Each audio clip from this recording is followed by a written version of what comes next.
እውነት ግን ማለት ነው ቤተሰቦቼ በፊት ፍቅር እያሉ በጣም ነበር ደስ የሚሉት ማለት ነው። ግን ሲጣሉ እንዴት እንደሚያስጠሉ ማለት ነው። የሆነ በቃ በፍቅር እያሉ ሰዓት ላይ በቃ እሱም ሰርፕራይዝ ያረጋት እሷም ሰርፕራይዝ ስታረጉ ምናምን የሆነ በቃ ያለው ነገር ፌሊንጉ ምናምን በጣም ነበር ደስ የሚለው እና ግን ደግሞ በቃ እንደምታዩቸው እንግዲህ አንቺ ትብስ አንተ ትብስ ተባብሎ የነበሩ ሰዎች አሁን ላይ አንቺ ብስብስ አንተ ብስብስ እየተባባሉ ነው ሄሉና ናቲ ማለት ነው። እንግዲህ እየተፈነካከቱ ነው እና የትናንት ነው ይደገም እያለ ነው ማለት ነው።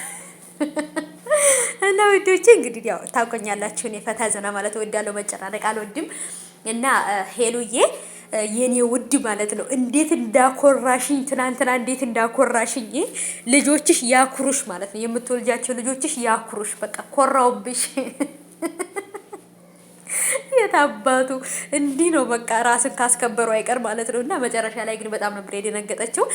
ይሄ ፍቅራችሁ እንደሚመለስ ተስፋ አደርጋለሁ። ግን እውነት ለመናገር በቃ ማለት እንደዚህ መሆን ሳይሆን ፍቅራችሁ ነበረ የሚያዋጣችሁ ማለት ነው።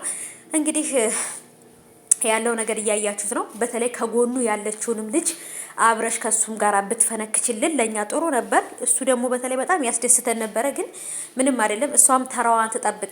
በቀጣይ እሷ ናት አናቷን የምትባለው በቢራ ጠርሙስ ማለት ነው። ይሄኛው በውስኪ ጠርሙስ የተመታው፣ ሴቷን ደግሞ በቢራ ጠርሙስ ወይ ደግሞ በውስኪው ብርጭቆ ነው አናቷን የምትበሳላት ማለት ነው።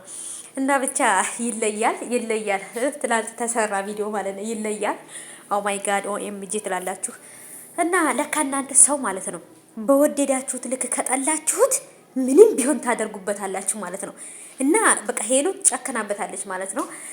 ይቅርታ ራሱ የምታደርግለትም እየመሰለኝ አይደለም። ብቻ ግን እስኪ ምን እንደሚ